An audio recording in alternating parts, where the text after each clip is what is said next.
Oh, welcome, welcome, welcome. I'm absolutely delighted to welcome Andy Karr to our guest lectures. This is the third one this semester, and we have some more coming. Rangjung Yeshe is committed to bringing not only textual studies and translation training, but actually also experiential learning. And I think contemplative photography may be one of the top way of skillful means to actually work with our minds in a very direct experiential way. So we would like to welcome Andy Karr, who is committed and likes talking and writing about Buddhist teachings, particularly the profound path of Mahayana and Mahamudra. He is the author of Contemplating Reality, an experiential guide to Buddhist philosophy, published in 2007. Co-author of the Practice of Contemplative Photography, Seeing the World with Fresh Eyes, published in 2011. And his latest book, Into the Mirror, A Buddhist Journey Through Mind, Matter, and the Nature of Reality, was published in 2023. So welcome, Andy Karr, and thanks again for participating in our series. Thank you, Diane, and thank you for inviting me to give this talk. Welcome, everyone. Good evening, good afternoon, good morning. I'm in Eastern Canada, where it is morning. I'm going to talk about photography a bit, but before I get into that, I thought it would be helpful to talk about some very basic Buddhist principles that underlie the whole thing. You are probably already familiar with much of what I'm going to say, but please bear with me. I think some things are worth revisiting many times. So, the core of all Buddhist teachings comes down to the Buddha's teaching of the Four Truths: suffering and its cause, freedom or liberation and its cause. There are a lot of different ways that these are described, but in essence, all of the Buddha's teachings come down to showing us what the causes of dukkha, suffering, are, and what the causes of liberation are, so that we can choose which kinds of results we want to have. If we want to choose liberation, we choose the causes of liberation. If we want to choose dukkha, we choose the causes of dukkha. So the teachings of the Buddha are to clarify something that isn't usually clear to us. The cause of suffering is described sometimes as craving and attachment, sometimes as karma and afflictive emotions. There are different ways that it's been talked about, but at the heart of all of these is ignorance or delusion, not seeing things the way they are. We think that we see things the way they are. we're probably pretty convinced that we see things the way they are. I mean, we see them. They must be that way. But in fact, the fundamental message of the Buddha is that we do not see things the way they actually are. We see delusions or illusions. So overcoming delusion, overcoming illusions is the purpose of all the Buddhist path, all the methods that we learn in Buddhism. Often we think that we meditate or do other practices, contemplative practices, in order to slow down and become more peaceful and to enjoy our lives. And this is true. This is part of it. But at the heart, all of the Buddhist practices are about overcoming delusion. And contemplative photography is no exception to that. Contemplative photography is a way of seeing how we're deluded and overcoming it. It's a method.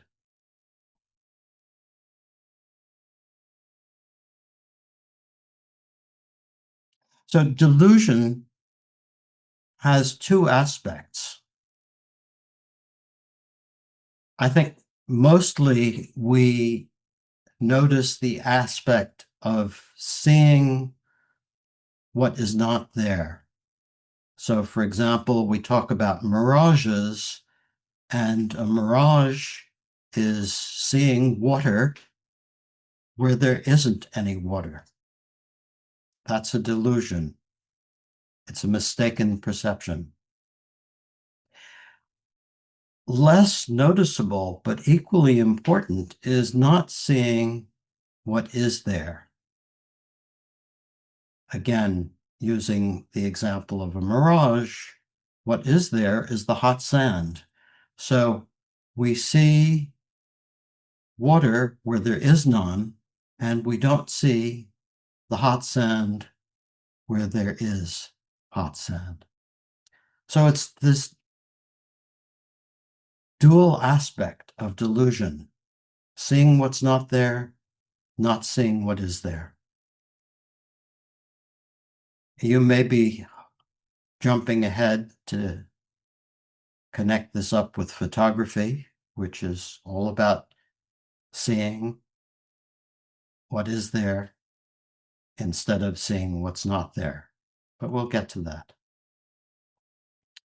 So one of the main classical Buddhist examples for delusion is what's known as the magic show.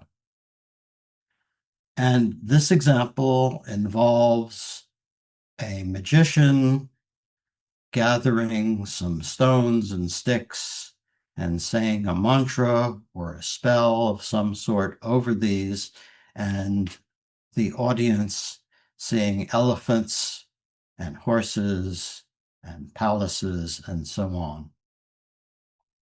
So I guess that was probably a good image in ancient India for delusion, but it doesn't really work that well for me. I've never seen that kind of magic. So we'll talk about some contemporary examples that I think are more helpful. For example, email. In email, we have something appearing on our screens, a pattern of black shapes on a white field. And we look at that and we see words. We see thoughts. We see someone out there is communicating with me. So when we read email, sometimes we get upset. Sometimes we're happy, and sometimes we just hit delete without thinking any further about it. But what's really interesting about this is that all that is presented to us is these visual forms, the patterns of black and white on a screen that don't have any people, that don't have any words, that don't have any messages, don't have any meaning.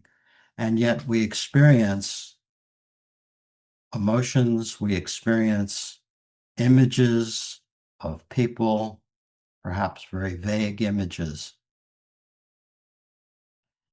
Another contemporary example is novels. Again, you have patterns of shapes on a page and a whole world can come to life in our minds. It seems like there are characters, there are environments, there's actions, there's wonderful things and terrible things that happen in the novel. And yet that is all appearing in our minds. It's not appearing on the page at all. So that's another example of seeing what is not there and not seeing what is there.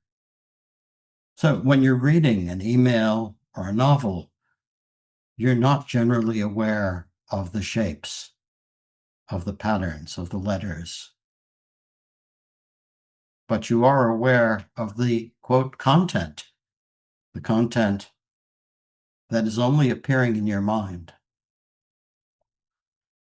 Another contemporary example is a dream. In a dream, all sorts of things appear. While we're dreaming, if we're not lucid, it appears that there are all these people and places and things and actions happening.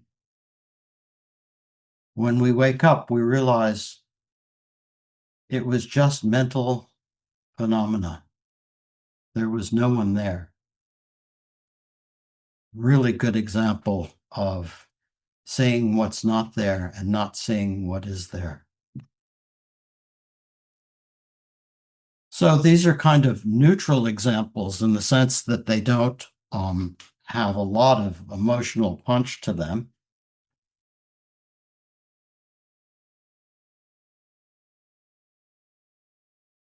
One way to, I think, illustrate how potent these delusions is to think about friends and enemies. You see someone, they appear to be a friend, and all your thoughts about that friendship, that person, all your expectations about them appear in your mind. You may not be aware of that at all, but what's happening is you have some visual experience of someone, and all of these feelings appear to you.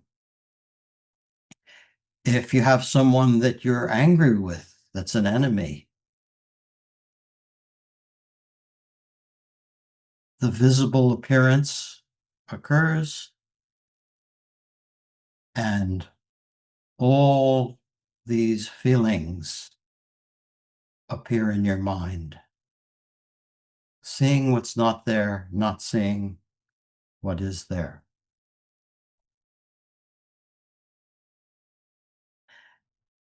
Our whole lives are filled like this, filled with simple experiences that we don't recognize for what they are, And our projections, our whole universe of hopes and fears, things that seem to be good and bad, helpful and harmful, things that we chase after, things we run away from.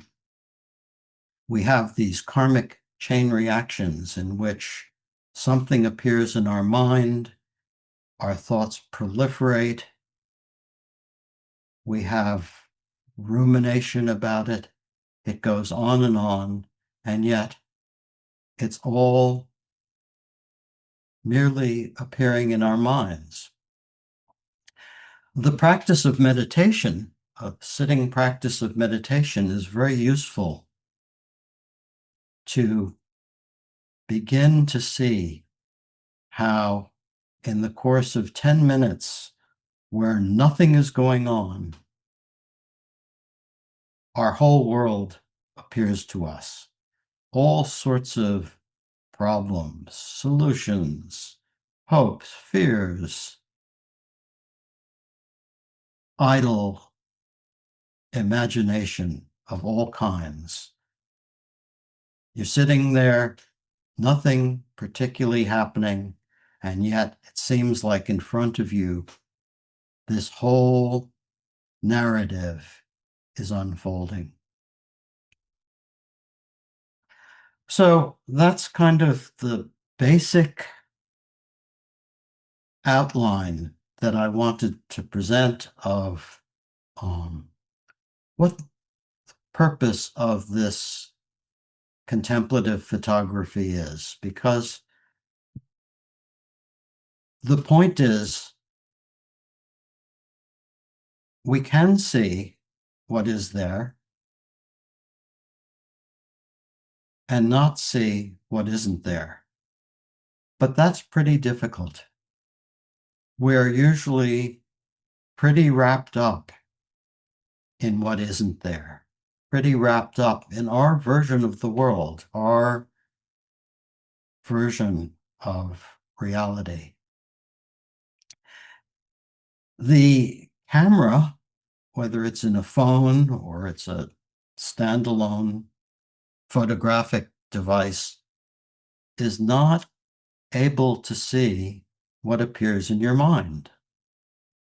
It can only make images of visible forms, of what visually is there, not what imaginatively isn't there. So it can be a useful tool for distinguishing what you see from what you imagine.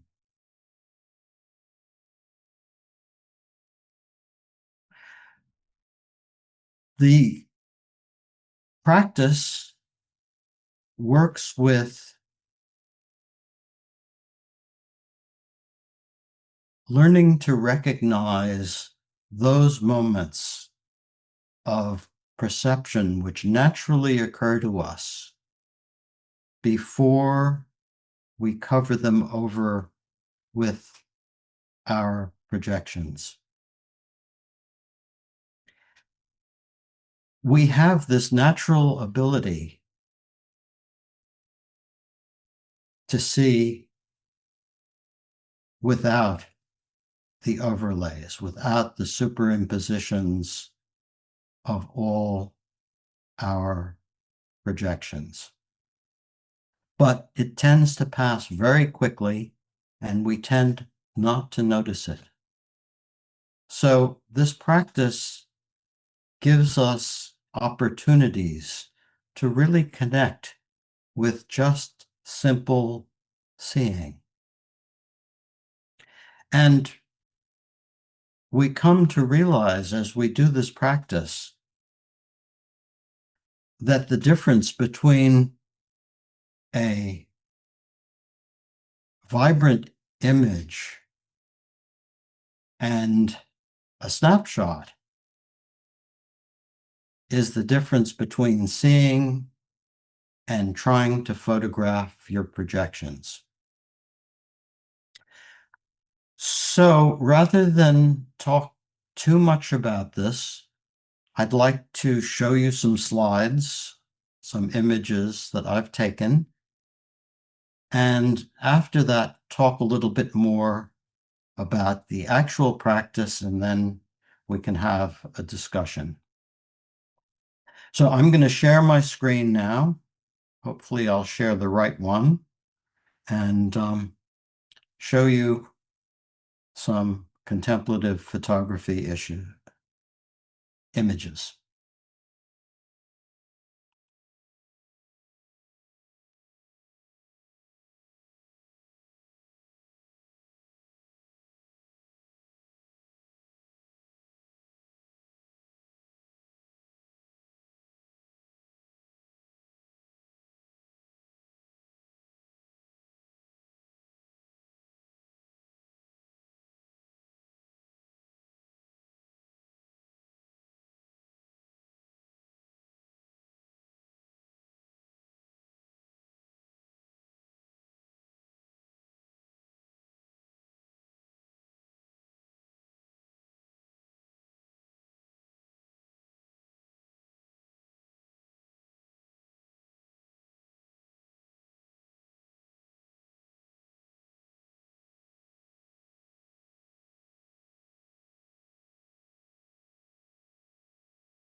So these images are not meant to be particularly beautiful or ugly.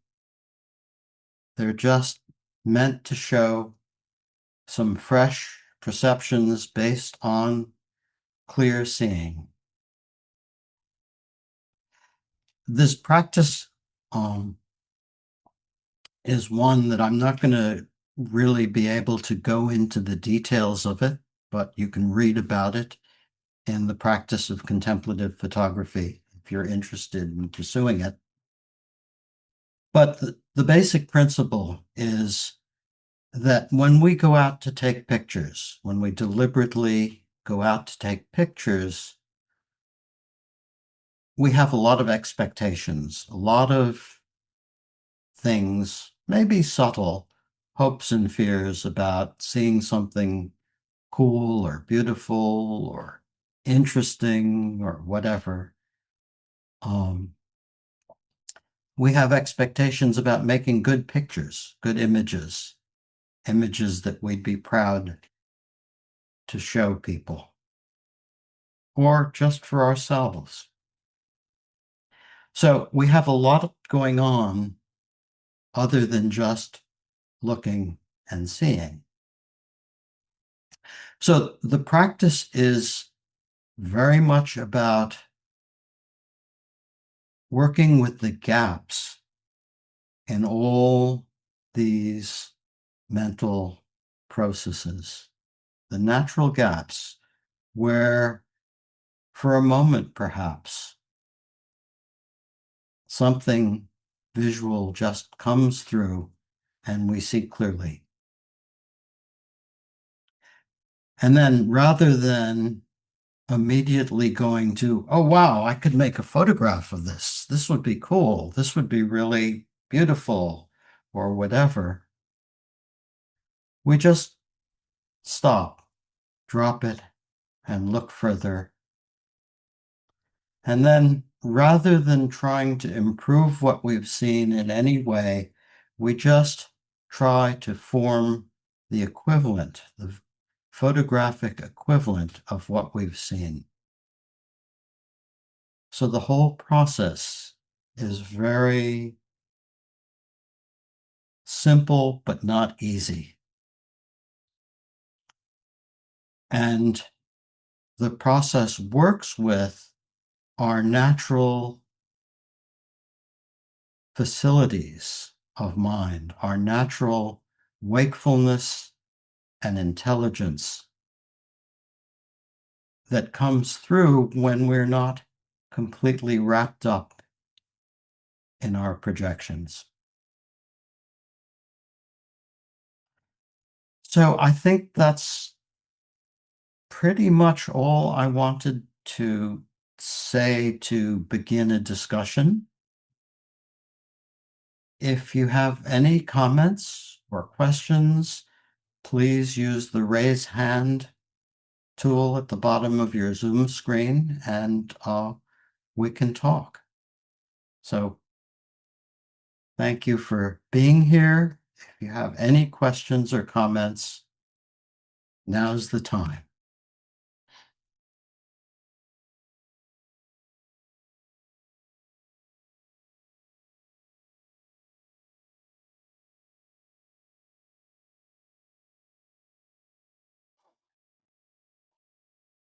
Diane. So because we just went through the process in class, there's a kind of two questions that I retain from our class discussion and our trial of this kind of 3 steps. One of them was about how to actually introduce that flash or gap. How do we make that available? Because in a class situation, it's a little contrived in some way.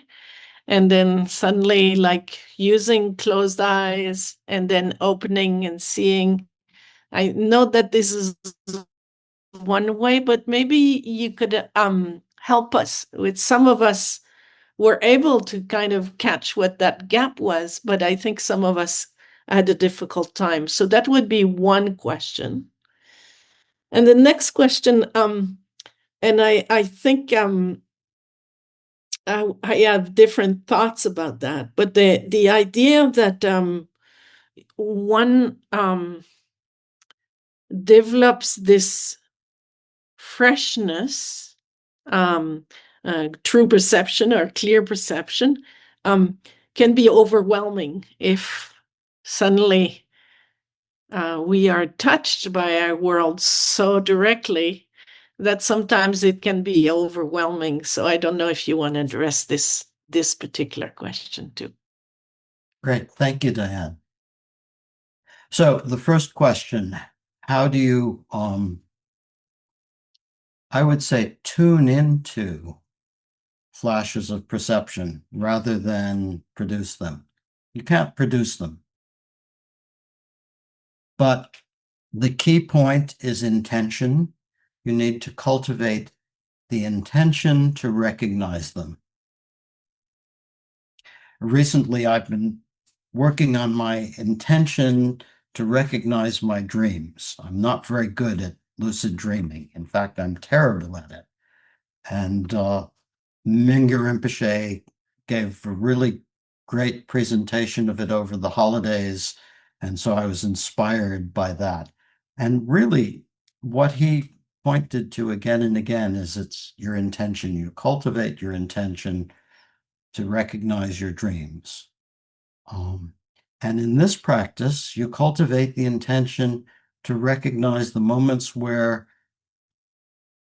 the flash of perception comes to you, where there's a gap in your fabricating mind.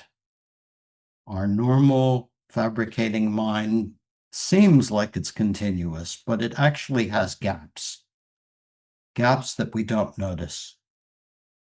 And in these gaps, perceptions can come through. That's what we call the flash of perception. It's a gap in our normal cognitive processes, and it's one that we overlook. So cultivating the interest in seeing, cultivating the intention to recognize these little gaps is the key point. And then dropping it, not holding on to, I'm going to recognize a gap. I'm going to recognize the flash of perception. I'm really into this. You need to let go of it and let it come to you. They will come to you, maybe infrequently, but the more you do the practice, the more they will come. It's the same thing as in the sitting practice of meditation. You know, we get distracted a lot. We get lost in our thoughts when we're doing sitting meditation. And somehow we come back. Somehow we recognize that we were distracted. That moment comes automatically to us. But having the intention to recognize it helps us see that our mind is wakeful, able to know itself. So it's that kind of thing, cultivating the tendency to recognize fresh perception when you're not wrapped up in your cognitive processes. And then, just take a walk. It's probably much harder to do this in a class where everyone's trying to have a flash of perception. But, you can just take a walk and see what happens. So the second question is that about being overwhelmed by these fresh perceptions. And that does happen. But I think, that is a matter of familiarizing yourself with this process. That the more you familiarize yourself with it, the less exciting it is, the less overwhelming it is, and the more you realize that this is a natural part of your being, a natural aspect of your, might I say, wisdom coming through, that you've always had the ability to see clearly, free from projections. But we haven't cultivated it. So I wouldn't worry too much about being overwhelmed. That might happen at the beginning, but the more you do this practice, the more ordinary your experience of it is. Ordinary in a good way, not ordinary as in, oh, this is boring and banal, but ordinary in the sense of, wow, this happens. I can see. It's very nice, but it's not something that I need to get super excited about, because the excitement is part of what hides it. Other comments? Joshua? Hi, Andy. Thanks so much. That was so great. Um, I love that you started and framed the talk around suffering. Um, and I want to I have a question about how these practices. It seems that as we practice, we begin to settle our mind, and then through that awareness, and we begin to see things as you said for what they actually are. And I'm wondering how, if there's a relationship between contemplative photography as you see it and the suffering of others, and how I guess whether or not photography you feel has a role in depicting the suffering of not just ourselves, but the suffering of that's going on around us. Yeah, that's a great question. I think um, this business of actually seeing clearly, free of your projections, is the way we can see others clearly and see how they are experiencing things, their suffering or happiness, whatever it is. That normally you see someone, and before you're aware of it, you are projecting your version of them, either who they are or what they are. So you see someone, and in your mind,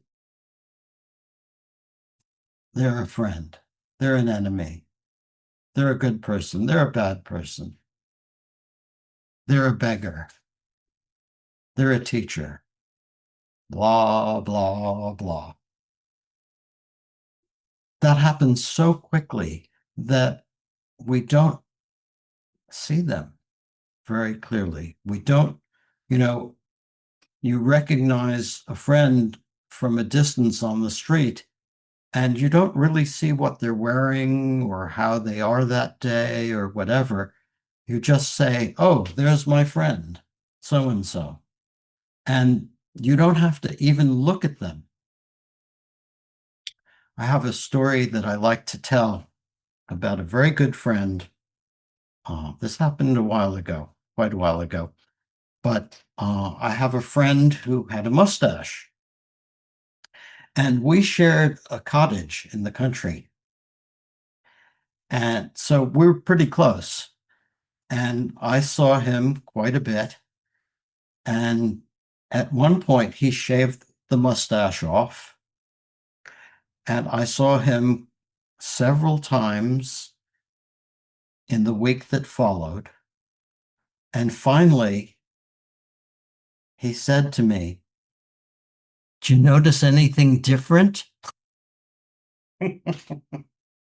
And I hadn't. I hadn't seen that he had shaved his mustache. I didn't need to because I could recognize Marty whether he had the mustache or not.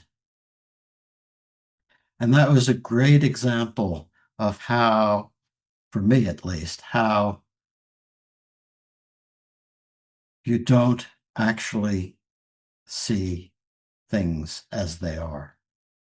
So, in terms of people's suffering and your ability to help them, the more clearly you can see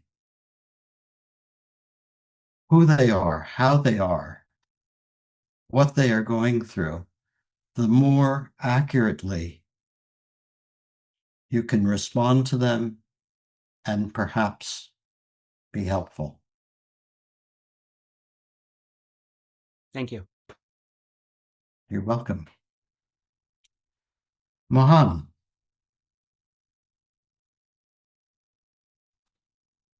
Hello. My name is Mohan. I want to ask only one question. Whether you want to say the contemplative photography is a method, or you see it as a methodology, because as a photographer, I see you see this as a methodology, not only a method, because you didn't talk much about the detail or the certain topics uh, you choose about the photography, or does it have any limits, or how it can be used. So I see this more like a mythology, like you see the contemplative photography uh, as a perspective to explain our mind or cognition or perception, not only a method. So this is the question I ask. Which word you select? Thank you. I like that. I like the way you have phrased that. It's both. For me, it's a great practice. It's one that I have done for many years and tend not to do too much anymore. I don't take a lot of pictures these days. But the method is one that I could have talked just about the method today. I could have talked about the technique. And it's hard to do that on Zoom. It would be hard in half an hour or 45 minutes to give a real detailed presentation of it. And, we wrote a whole book about how to do that with a lot of illustrations. So if you are interested in the method, in the practice of contemplative photography, by all means, take a look at the book and learn. There's exercises, there's a whole series of exercises that you can use for training. I think the most interesting aspect of this is as a metaphor or an example of how our minds work all the time and how suffering arises and how we can be liberated from it. So, I would say it is very much both. Today, I'm definitely emphasizing the view and the general understanding of it, but it's also a practice that you can do. Okay, thank you. I understand what you said. Thank you. Great. Walker, or Walker's iPhone. Hello. Thank you, Andy. Um, my question is, it seems like from your presentation that the most kind of important part of this practice in the Buddhist context is just having that gap experience. So then I guess for you, what has been the significance of after the fact then taking the photo? um, as kind of like an expression or a way to work with other people or something like that. Yeah, that's good. There's two aspects to it. One is that, yes, recognizing this flash of perception is the key to the whole practice. But the other parts are really important too, because you learn through doing this practice how easy it is to stray from perception, how quickly concept jumps in. So in doing the practice, after you've had the flash, the second step is learning to come back to what you've seen, to just rest with your experience. That's important. That helps you see more clearly. And then the third step of making the image or forming the equivalent of the perception is really helpful, because when you look at the images you've made, you can tell pretty well whether you got it or you missed it, whether you stayed with the perception and just made an image of that, or you got lost somehow and the image doesn't convey the freshness of the original perception.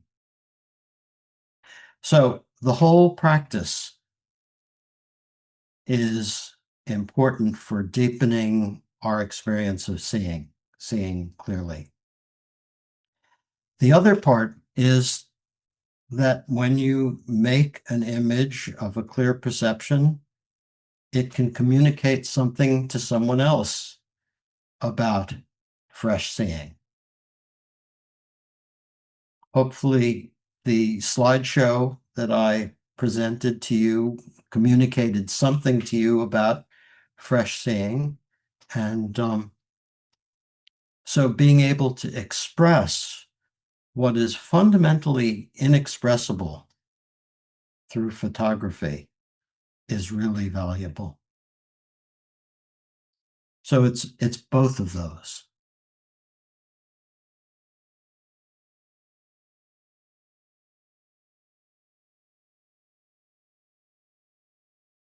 Emma? Yes, thank you so much for your talk. I really enjoyed it. And as we were doing the practice this afternoon with Dion professor, and I kind of realized that like when you caught the first sight, you try to take a picture, but then you kind of realize it is not what you seen. Maybe in that point it lose that kind of freshness. Then you're kind of, I mean, try to change your angles to make something like and make the picture just as you see.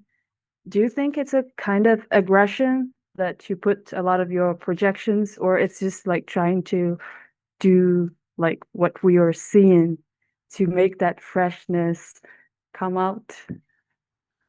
Well, I would say it's more passion than aggression. The grasping at the image, grasping at the perception. And yes, exactly. This is very much part of the practice. Just like sitting practice of meditation, we really want to become peaceful and insightful. And so we have to work with that desire that comes up when we practice and kind of wear it out. Same thing with contemplative photography. You have to wear out the excitement of fresh perception so that you can actually steady the mind and make an image of what you've seen. So there's a lot of different aspects of learning involved in this practice. Okay, thank you so much. And I also, like, when you start your talk, I realize your background. It's kind of like deceiving, because I thought, because from my perception, it's like, it's not just a flat wall. I thought like there is an angle in the wall. Then when I try to see it more clearly, I realized, I mean, it's kind of flat where you put your red chair, because I Yeah. thought it's a corner. Yeah, it is. And the roof slopes down there. Yeah. So it's kind of also interesting. Thank you so much for your talk. You're very welcome. Thank you for joining us. Mohan, did you have a further comment or Okay, question? okay, thank you. Me again. So this question, I feel is I just want to ask you, and also you can refuse to answer. Uh, okay. Because my research topic is about it was about photography and theory, and now to virtual reality. So my question is, which framework will you use to explain uh, this photography this class? So, for example, which of the explaining framework or math will you use? So, because I think as I study about virtual reality or photography, I would use such as phenomenology or psychology. Or, for example, in psychology, we use the SOR framework, such as stimulus, organism, and response. So it's like we get affected by the environment. So we use that simple framework to explain. But by talking about religion or perception, it's hard to use those to do it again. So and also the last question I answered and I asked and you answered, you uh, we are not using those frameworks.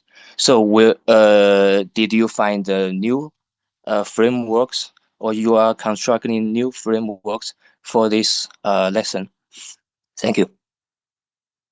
Well, of the choices you gave me, I would say phenomenology is definitely the one that I would choose. But really, it goes back to Buddhist theories of perception. Okay, thank you. Starting, I understand. starting I understand. with I will say phenomenology. Yeah, but Dharmakirti, the 6th century Buddhist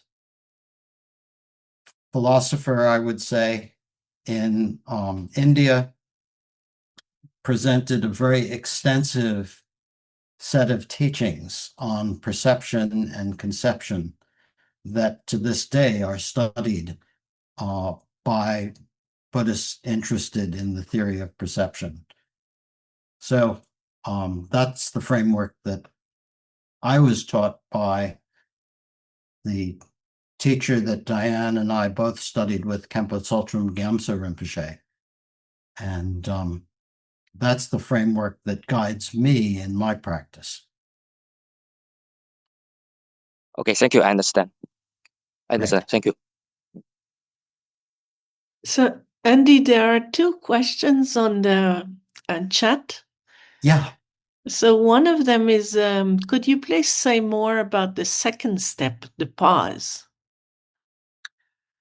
Yeah, we have described that as visual analysis, but it's not a conceptual analysis. It's basically after there has been a flash of perception, usually the next moment there's some excitement about it. And so the second step involves letting go of whatever is arising after the flash of perception in the next moment and just settling back into looking further. So Trungpa Rinpoche, one of my main teachers, my other main teacher besides Khenpo Rinpoche, said that normally we think that first you look and then you see. But in fact, the way our minds work, first we see and then we look. First, there's a moment of just seeing, and then we can look further. So the second step of visual analysis is looking further at what we have seen. Not to try to figure out how to make it into a good picture. Simply to understand what we have seen, what it was that stopped our minds, that came through in that gap, to see what was included and what wasn't included. Right now, you're probably looking at an image of me in front of 3 bookcases, some cushions, practice tables, a chair, carpet, a couple of tankas, and so on. So your perception might just be my profile, my face, or it might include my face and some of the things around it, or it might be the whole thing, or you might be looking at your whole Zoom screen, and the whole perception could be not only the box with me in it, but the boxes with everyone else in it. Or it could also include what is outside the frame of the screen you're looking at. So in my case, I'm looking at my iMac. There's another screen to my right. There's 2 windows in front of me, and I can see all of that if I just open my gaze. So this second stage of the visual analysis is to just know what it is that you perceived, what it is that you saw in that first moment. And then you make an image of just that. So if, in the case of the example I'm giving, if what I saw was including the windows and the computers and the screens and everything else, then I would make the equivalent of that perception. And if the perception was just my own face, I'd make an image of that. So we're guided in the second stage of the practice to look further and to see what it is that was the fresh perception and just make an image of that.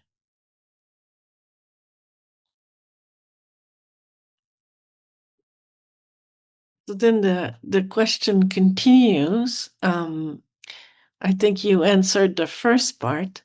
There seems to be an ego aspect there when we try to make a good picture, to capture what is there. So there, would that be documentary?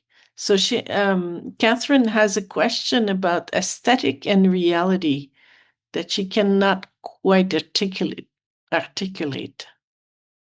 Yeah, there certainly is ego involved. So, again, as in all Buddhist training, there's lots of opportunities to see how ego wants to possess everything, including your perceptions, including egolessness. So, a sense of humor is really helpful when you do any Buddhist practice.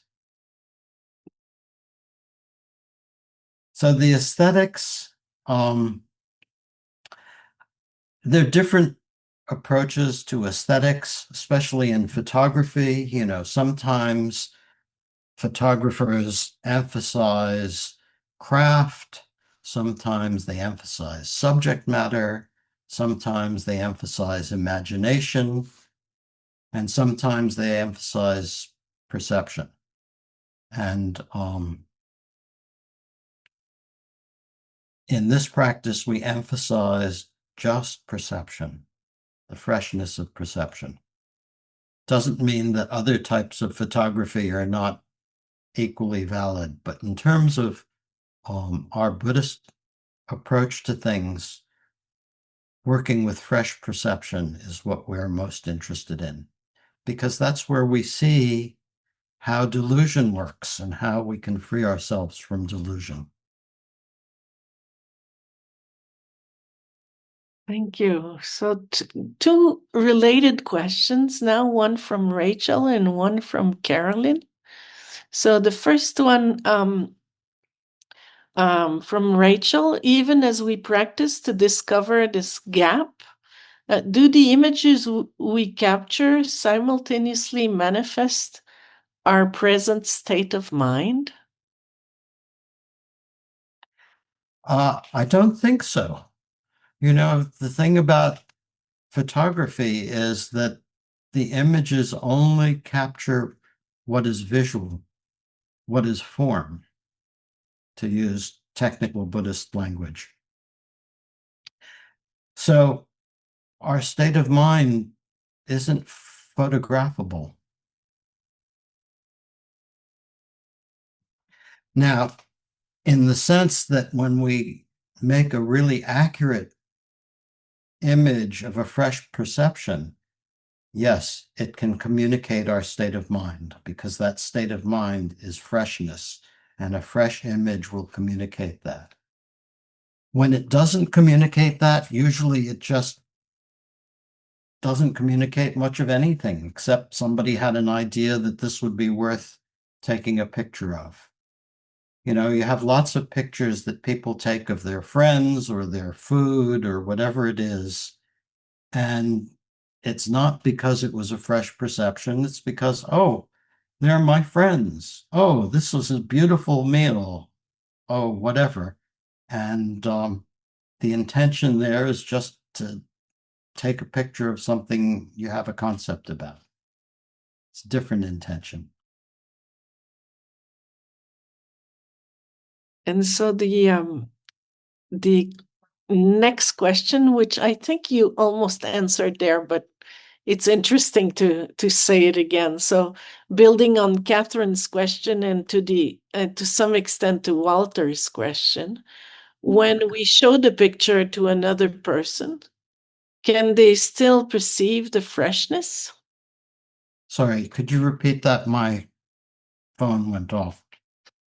So when we show the picture to another person, Yeah, can they still perceive? Can we still perceive the freshness? I think so. I think an image that really forms the equivalent of a fresh perception communicates something to a viewer. Now, it depends whether that person is receptive and open to it or not. You know, some people look at some of the images I showed and said, image of cabbages? Who cares? Or a spoon? What the hell? You know, just the way people go into art galleries and look at 20th century art and say, oh, my children could do that. So you have to be receptive to it, but if you're receptive, I think that a fresh image does communicate quite well that freshness to people. If you do find a copy of the Practice of Contemplative Photography, in the beginning, you'll see, I think, about 8 or 10 images from quite famous 20th century photographers that weren't practicing contemplative photography per se, but whose work was based on very fresh perception. People like Cartier-Bresson, my personal favorite, who really, you know, he talked about the decisive moment. And the decisive moment is the moment of fresh perception. That's another way of describing the flash of perception.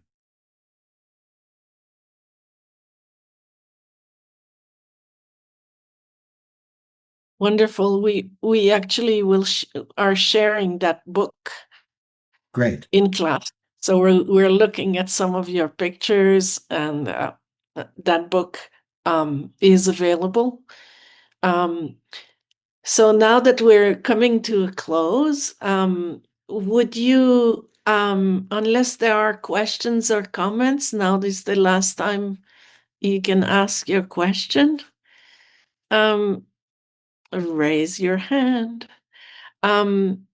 So if there is no more questions, would you leave us with some advice or some good words for our practice? We're doing the practice for this whole week.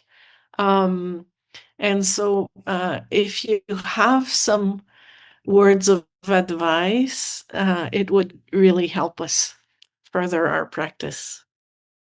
I would say the most important advice is to have some fun, to relax as much as you can, to keep your sense of humor about how the moment you get a fresh perception, mind clings to it and grasps at it and so on. Sense of humor is super important. That's, I guess, the advice I have. And, you know, on the one hand, this is just about making some nice pictures. And on the other hand, it is about seeing reality. So hopefully you can enjoy that. What a great, great way of talking about what we're trying to do, seeing reality. Thank you so much. I wanted to say that every time I listen to you, I'm really profoundly touched. Really appreciate your presentation and your work. So hopefully you'll come back and to maybe talk again about your last book or something. So if ever you would like to come and talk again with us, it would be wonderful. Well, thank you so much, Diane. You know, you and I are part of the same family, and I really appreciate what you're doing and very grateful that you invited me. So please, anytime you'd like me to talk, let me know. Great. Thank you so much. Thank you, everybody.